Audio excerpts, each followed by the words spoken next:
Kining adlaw nangayo mi galon para tamnan ako og gulay. Kay nanurok na mga sidling ug nagligo og bata. Ug ako nang i-transfer ang mga sidling sa galon. Hello, mayong adlaw. Kada duty din ako friend, tung buntis pa ko. Nagapangayo ko galon dinhi kay libre raman. Sa akong gitrabahoan friend. Halos kada duty jud nako friend, maningkamot jud ko nga makapangayo ko og galon. Kaya akong tamnan og gulay. Nya kining kauban ako nga buntis friend, wala jud siya choice friend. Kinahanglan magkuyog-kuyog jud siya sa kuha friend para ma-exercise pod siya. Char.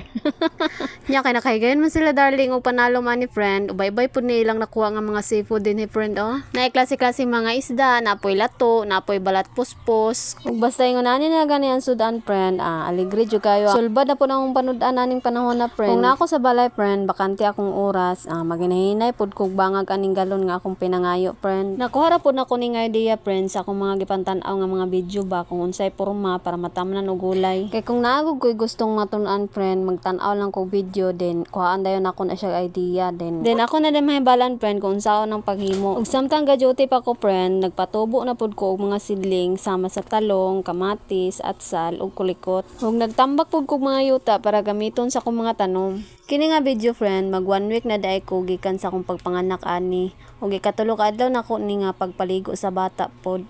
Nya, nagvideo lang ko ani friend para na ako handumanan sa akong anak nga bagong nataw. Ug para po na ako ikapakita sa iya friend ini kadako niya ba kay kung sa itsura niya, kung unsa nako siya pagligo, o baka nako siya gilumsan.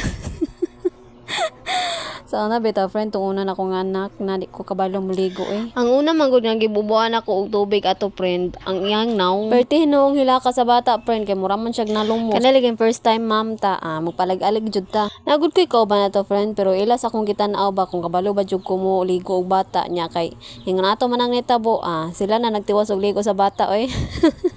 Kuyawan lagi sila kay perti manghilak sa bata. Pagpanganak na ko friend, wala na ko gikalimtan ako mga tanom friend kay habang gatiman ko sa bata, ginadalikyatan po nako gatiman niya ako mga tanom friend. Nya kay tan-aw na ko friend nga dagko naman ni mga sidling. Nagbutang na dayon kog yuta sa galon para balinan sa sidling. Kining yuta nga akong tamnan friend, gikan ra ni sa gawa sa balay nga akong sinilhig, apil mga dahon ug iti sa mga manok. Nya gihaluan og tinadtad nga bunot, gisundog ra po nako ni sa mga video nga akong nakita friend. Dinalian ra jud ni nga pagatiman sa akong mga tanom friend kay magsige pa maglangi ang bata ani. Dili pa jud kay ko kapokus ani dinhi. Kaya adto naman mahurot akong oras sa pagatiman sa bata friend. Pero usahay mukawat jud kog oras friend para makadalikyat pod ko sa akong mga tanom kay sayang pod baya friend.